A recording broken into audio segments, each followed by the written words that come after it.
Israel's military chief said his country will respond to Iran's weekend attack as world leaders urge Israel not to retaliate. The chief of the UN's atomic watchdog agency says the potential of a nuclear accident at Zaporizhia's nuclear power plant remains very real.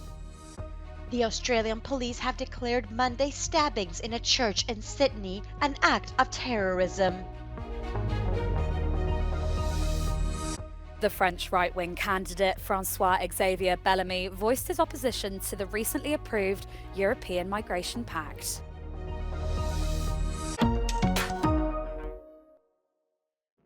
Israel's military chief said his country will respond to Iran's weekend attack, but did not elaborate on when and how. World leaders are urging Israel not to retaliate, trying to avoid a spiral of violence in the Middle East. Iran will face the consequences for its actions. We will choose our response accordingly. The IDF remains ready to counter any threat. Iraqi Prime Minister Mohammad Shia al-Sudani visited the White House for talks intended to focus primarily on U.S.-Iraq relations, which had been scheduled before the Iranian attacks. The United States is committed to Israel's security. والولايات المتحدة ملتزمة بأمن إسرائيل. We're committed to a ceasefire that will bring the hostages home and preventing conflict from spreading beyond what it already has. UK's Prime Minister Rishi Sunak called for the conflict in Gaza to end and for the world to invest more deeply in the two-state solution. Mr. Speaker, it is significant that other regional partners actually helped to prevent a much worse attack over the weekend. It reminds us how important the attempts to normalise relations between Israel and its neighbours really are, and it holds out precious hope for the region. Hundreds of hardline supporters of the Iranian government gathered in central Tehran on Monday to show support for Iran's recent attack against Israel.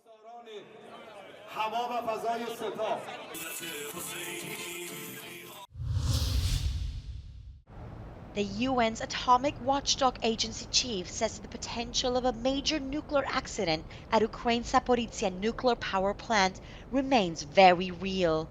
His comments come a week after a drone strike on one of the plant's 6 nuclear reactors.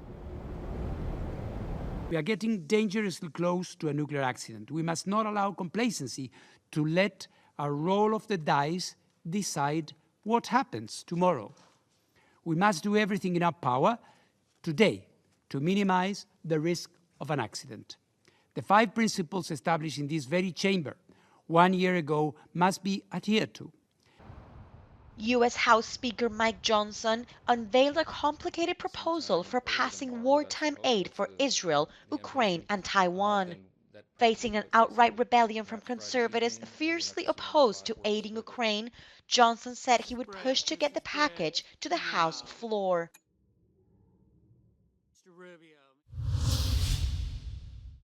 The Australian police have declared Monday stabbings in a church in Sydney an act of terrorism. Horrified worshippers watched online and in person as a 16-year-old boy stabbed a bishop and a priest during a church service in Sydney before the congregation overpowered him. You have to wash it off, not in.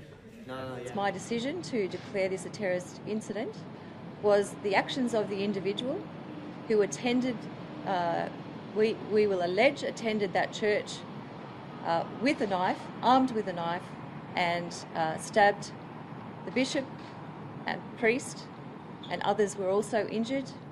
We believe there are elements that are satisfied in terms of religious motivated extremism. Bishop Marie Emmanuel and priest Isaac Royal, the teen, and at least 2 police officers were hospitalized, according to officials. In a statement published on social media, the church said the bishop and the priest were in stable condition.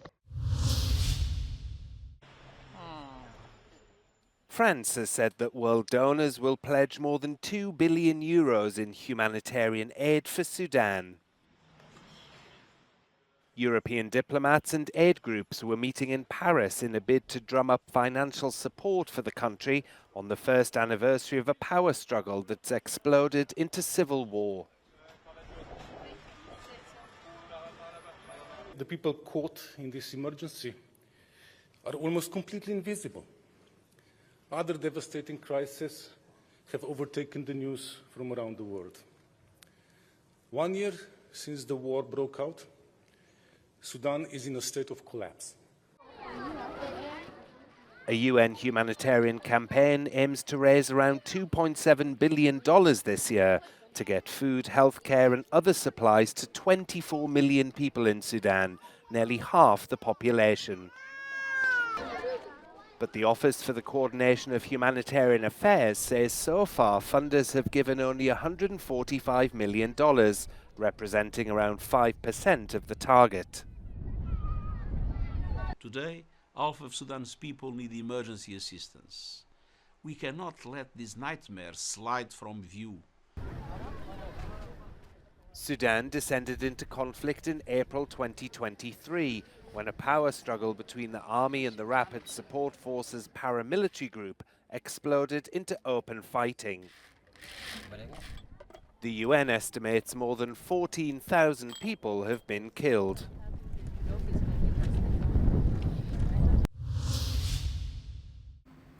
With less than 2 months to go before the European elections, the French right-wing candidate François-Xavier Bellamy wants to show he is tough on immigration. On Friday, the member of the centre-right European People's Party chose a symbolic place to do so, the French city of Menton near Italy, a flashpoint of the migration debate which has sparked multiple diplomatic rows between both countries. Bellamy's goal to meet with the French border police and to reaffirm his party's opposal to the recently approved EU migration pact, deemed too lax by the French conservatives. Nous nous sommes opposés à l'essentiel de ce pacte asile et migration parce que nous sommes ici à une frontière où l'on constate concrètement le désarmement de nos États face à la crise migratoire et nous pensons qu'il faut sortir de cette impuissance et malheureusement le pacte asile et migration ne permet pas d'apporter la solution nécessaire pour réussir à mieux protéger nos frontières. The candidate went against the request of his own parliamentary group in Brussels, co-author of the pact, to vote for the majority of the reform. The pact aims to speed up the asylum process and also simplify the return of irregular migrants to their home countries. It will require member states to share responsibility for asylum seekers either by taking in more migrants or by providing extra funding. In the Roya Valley, an hour away from Menton, this activist for the NGO Roya Citoyenne, known for sheltering migrants who have crossed the border, has slammed both the new pact and Bellamy's stance on immigration. Ça va simplement rendre leur passage, leur vie et leur parcours beaucoup plus durs, beaucoup plus dangereux. N'importe comment, on n'arrête pas un flux de personnes qui sont désespérées, qui ont quitté leur pays de cette façon-là, et d'une façon ou d'une autre, ils passeront ou ils mourront. More than 44,000 arrests were carried out at this border crossing in 2023, with some of these migrants having been detained multiple times. A sensitive topic that will remain at the heart of these upcoming European elections, as the member states must now endorse the final version of the pact, possibly in a vote at the end of April. The funeral of Roberto Cavalli, fashion designer and entrepreneur, was held Monday morning after he died at the age of 83. The ceremony happened at a basilica in Florence from which there is a breathtaking view of the city. After founding his own fashion house in the early 1970s, Cavalli quickly became an iconic brand, loved by top celebrities like Madonna, Gwyneth Paltrow and Beyoncé. Cavalli is survived by model Sandra Nielsen, who's been his partner since 2014 and 6 children. We're here in Lisbon, Portugal, where recent election results have sent shockwaves across the country. The far-right Chega party surged in popularity, taking 50 seats. The party has managed to captivate Portugal's youth, many of whom say they are fed up by unemployment and a lack of opportunities. However, others say the party is dangerous and xenophobic. Let's find out some more. Chega was created in 2019 by André Ventura, surging from 12 to 50 seats in March's elections. The far-right surge comes as Portugal marks 50 years since his right-wing dictatorship was overthrown. The party looked to attract young voters. 25-year-old Rita Maria Matias, who calls herself an anti-feminist, was re-elected to Parliament. People are a little bit afraid of the right because they have their scars, and the scars are fair. But I can't answer for a period where I wasn't living. We are tired to feel that in French, in England, in Switzerland, we have more opportunities than in Portugal. For anti-discrimination organisations, Chega represents a threat to minorities.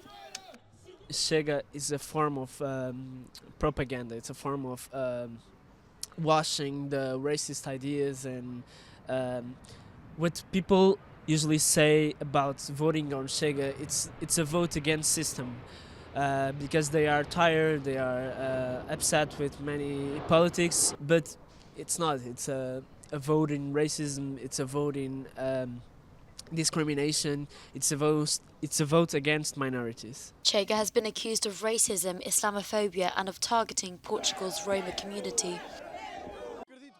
The party denies accusations of racism, stating that these are fear-mongering tactics. Political scientist Antonio Costa Pinto explains how Chega targeted young people. Chega did innovate in terms of political campaigns. First, because they are number one in the use of social media, especially TikTok. The radical right has a clear male vote. Women did vote more for the left. There is a clear move from the left to the right of the young voter in Portugal.